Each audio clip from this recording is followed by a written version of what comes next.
जय श्री विष्णु दोस्तों, क्या आपने कभी सोचा है कि एक दिन ऐसा भी होता है जब हमारे जीवन के सारे छिपे हुए पाप, चाहे वह हम जानते हो या अनजाने में किए हो, नष्ट हो सकते हैं।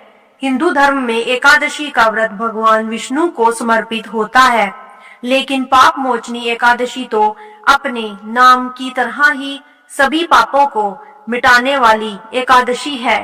आज की कथा एक ऐसे व्यक्ति की है जिसने अपने जीवन के सबसे बड़े अंधकार, पाप और पछतावे से कैसे मुक्ति पाई और वही उपहार कैसे आज भी हर भक्त पर खुला है। एक बार राजा मांधाता ने धर्म के रहस्यों के ज्ञाता महर्षि लोमश से पूछा, हे ऋषि श्रेष्ठ, मनुष्य के पापों का मोचन किस प्रकार संभव है?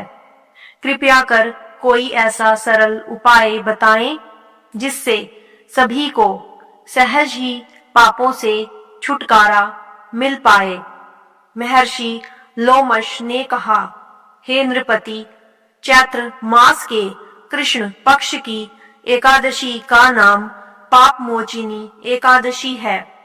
उसके व्रत के प्रभाव से मनुष्यों के अनेक पाप नष्ट हो जाते हैं। ध्यान पूर्वक कथा सुनो। प्राचीन समय में चैत्र रथ नामक एक वन था। उसमें अप्सराएं किन्नरों के साथ विहार किया करती थी। वहां सदैव वसंत का मौसम रहता था, अर्थात उस जगह सदा नाना प्रकार के पुष्प खिले रहते थे। कभी गंधर्व कन्याएं विहार किया करती थी, कभी देवेंद्र अन्य देवताओं के साथ क्रीड़ा किया करते थे। उसी वन में मेधावी नाम के एक ऋषि भी तपस्या में लीन रहते थे। वे शिव भक्त थे। एक दिन मंजू घोषा नामक एक अप्सरा ने उनको मोहित कर उनकी निकटता का लाभ उठाने की चेष्टा की। इसलिए वह कुछ दूरी पर बैठ वीणा बजाकर मधुर स्वर में गाने लगी। उसी समय शिव भक्त महर्षि मेधावी को कामदेव भी जीतने का प्रयास करने लगे।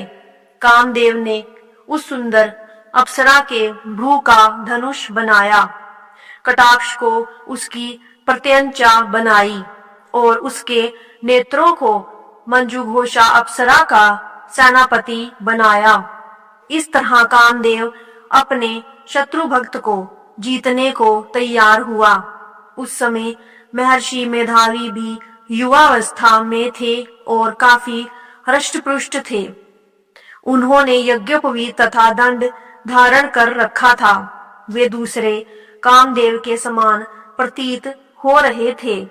उस मुनि को देखकर कामदेव के वश में हुई मंजू घोषा ने धीरे धीरे मधुर वाणी से वीणा पर गायन शुरू किया, तो महर्षि मेधावी भी मंजू घोषा के मधुर गाने पर तथा उसके सौंदर्य पर मोहित हो गए।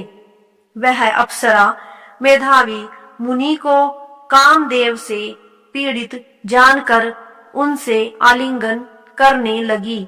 महर्षि मेधावी उसके सौंदर्य पर मोहित होकर शिव रहस्य को भूल गए और काम के वशीभूत होकर उसके साथ रमण करने लगे।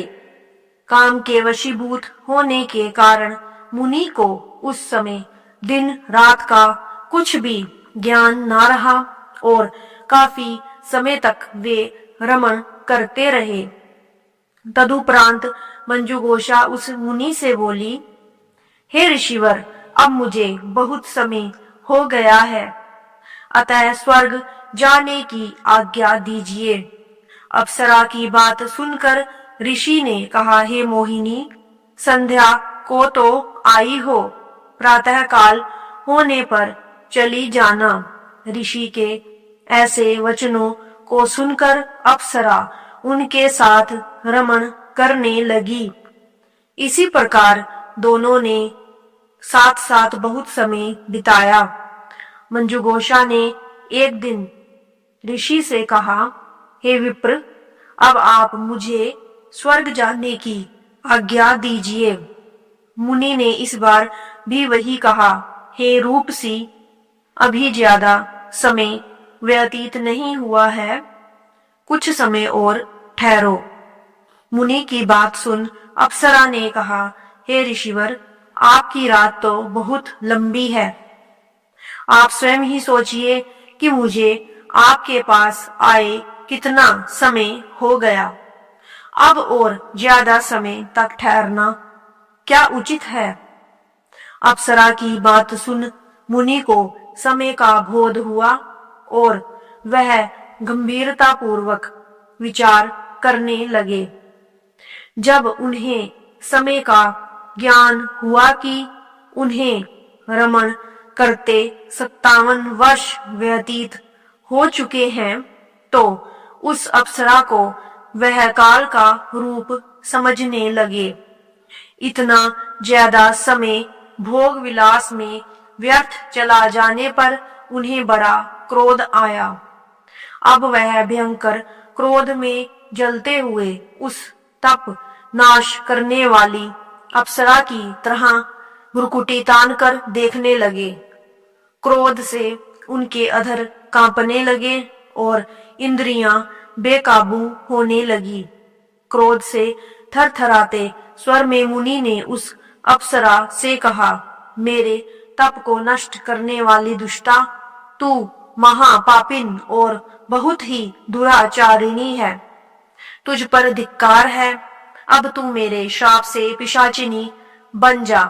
मुनि के क्रोध युक्त श्राप से वह अप्सरा पिशाचिनी बन गई। यह देख वह व्यथित होकर बोली, हे ऋषिवर, अब मुझ पर क्रोध त्याग कर प्रसन्न होइए और कृपा करके बताइए कि इस शाप का निवारण किस प्रकार होगा। विद्वानों ने कहा है, साधुओं की संगत अच्छा फल देने वाली होती है और आपके साथ तो मेरे बहुत वर्ष व्यतीत हुए हैं। अतः अब आप मुझ पर प्रसन्न हो जाइए, अन्यथा लोग कहेंगे कि एक पुण्य आत्मा के साथ रहने पर मंजुघोषा को पिशाचिनी बनना पड़ा। मंजुघोषा की बात सुनकर मुनि को अपने क्रोध पर अत्यंत ग्लानि हुई, साथ ही अपनी अपकीर्ति का भय भी हुआ। अतः पिशाचिनी बनी मंजुघोषा से मुनि ने कहा, तूने मेरा बड़ा बुरा किया है, किंतु फिर भी मैं तुझे इस श्राप से मुक्ति का उपाय बतलाता हूँ। चैत्र मास के कृष्ण पक्ष की जो एकादशी है, उसका नाम पाप मोचिनी है। उस एकादशी का उपवास करने से तेरी पिशाचिनी की देह से मुक्ति हो जाएगी। ऐसा कहकर मुनि ने उसको व्रत का सब विधान समझा दिया। फिर अपने पापों का प्रायश्चित करने के लिए वे अपने पिता च्यवन ऋषि के पास गए। च्यवन ऋषि ने अपने पुत्र मेधावी को देखकर कहा, हे पुत्र, ऐसा क्या किया है तूने कि तेरे सभी तप नष्ट हो गए हैं, जिससे तुम्हारा समस्त तेज मलिन हो गया है।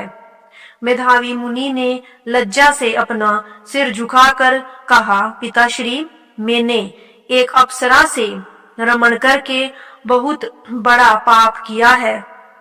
इसी पाप के कारण संभवतः मेरा सारा तेज और मेरे सारे तप नष्ट हो गए हैं। कृपा करके आप इस पाप से छूटने का उपाय बतलाइए। ऋषि ने कहा, हे पुत्र, तुम चैत्र माह के कृष्ण पक्ष की पाप मोचिनी एकादशी का विधि तथा भक्ति पूर्वक उपवास करो। इससे तुम्हारे सभी पाप नष्ट हो जाएंगे। अपने पिता च्यवन ऋषि के वचनों को सुनकर मेधावी मुनि ने पाप मोचिनी एकादशी का विधि पूर्वक व्रत किया। उसके प्रभाव से उनके सभी पाप नष्ट हो गए। मंजुघोषा अप्सरा भी पाप मोचिनी एकादशी का उपवास करने से पिशाचिनी की देह से छूट गई और पुनः अपना सुंदर रूप धारण कर स्वर्गलोक चली गई। लोमश मुनि ने कहा, हे राजन, इस पाप मोचिनी एकादशी के प्रभाव से समस्त पाप नष्ट हो जाते हैं। इस एकादशी की कथा के श्रवण व पठन से 1000 गोदान करने का फल प्राप्त होता है। इस उपवास के करने से ब्रह्म हत्या करने वाले, स्वर्ण चुराने वाले, मद्यपान करने वाले, अगम्या गमन करने वाले आदि भयंकर पाप भी नष्ट हो जाते हैं और अंत में स्वर्गलोक की प्राप्ति होती है। तो भक्तों, यही है पाप मोचिनी एकादशी की पावन कथा, जो हमें सिखाती है कि चाहे गलती कितनी भी बड़ी क्यों ना हो, सच्चा पश्चाताप और भक्ति हमें भगवान की शरण में मुक्त कर सकता है। साल 2026 में पाप मोचनी एकादशी 15 मार्च 2026 यानी कि रविवार को मनाई जाएगी। अगर आपको यह कथा अच्छी लगी हो तो वीडियो को लाइक जरूर करें, अपने परिवार और दोस्तों के साथ शेयर करें और ऐसे ही पवित्र व्रत कथाओं के लिए हमारे चैनल को अभी सब्सक्राइब कर लें। हर एकादशी पर मिलेंगे एक नई कथा के साथ।